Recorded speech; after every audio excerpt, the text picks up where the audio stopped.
এখন এক ধরনের হিজাবি বোরকা নেমেছে, যাহা মেয়ে থেকে শুরু করে বয়স্ক মহিলারাও পরিধান করছে ওড়না ছাড়া।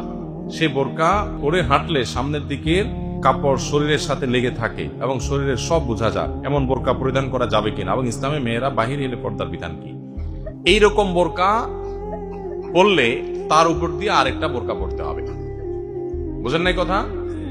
বোরকার উদ্দেশ্য হলো শরীরের সৌন্দর্য এটা যেন পরপুরুষের সামনে ফুটিয়ে না তোলা হয়, সেটা যেন লুকিয়ে রাখা যায়, আবৃত রাখা যায়। এই জন্য দেখেন, যারা পর্দানসীন তাদের মতো আত্মসম্মান বোধ সম্পন্ন, তাদের মতো এতটা আত্মমর্যাদা বোধ সম্পন্ন যারা পর্দানসীন না, তারা কিন্তু সেরকম না। কারণ হলো, পর্দা করার মিনিং হলো যে একজন নারী, একজন মুসলিম নারী, তিনি সম্ভ্রান্ত, তিনি নিজেকে অন্য পুরুষরা তাকে নিয়ে বাজে চিন্তা কল্পনা জল্পনা করবে এই সুযোগ তিনি দিবেন না।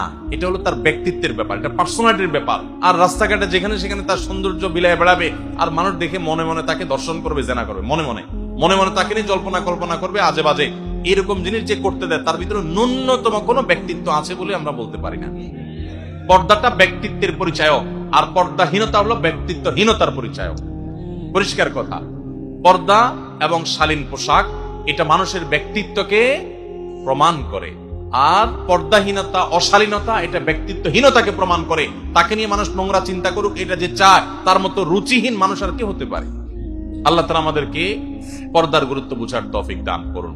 এখন যদি এমন কোন বোরকা পরেন যে বোরকাটা এতটা আঁটো এতটা শরীরের সাথে লেগে থাকে, শরীর অঙ্গ প্রত্যঙ্গ ফুটে উঠে, সেই বোরকা পরা আর সাধারণ কাপড় চোপড় পরে অশ্লীল পোশাক পরে চলাফেরা করা একই কথা। এই বোরকা পরা না পরা সমান। এই বোরকার উপরে বরং আরেকটা বোরকা পড়তে হবে। সো এরকম টেডি মার্কা বোরকা পরলে শরীয়তের পর্দা হবে না, এটা পর্দার নামে তামাশা।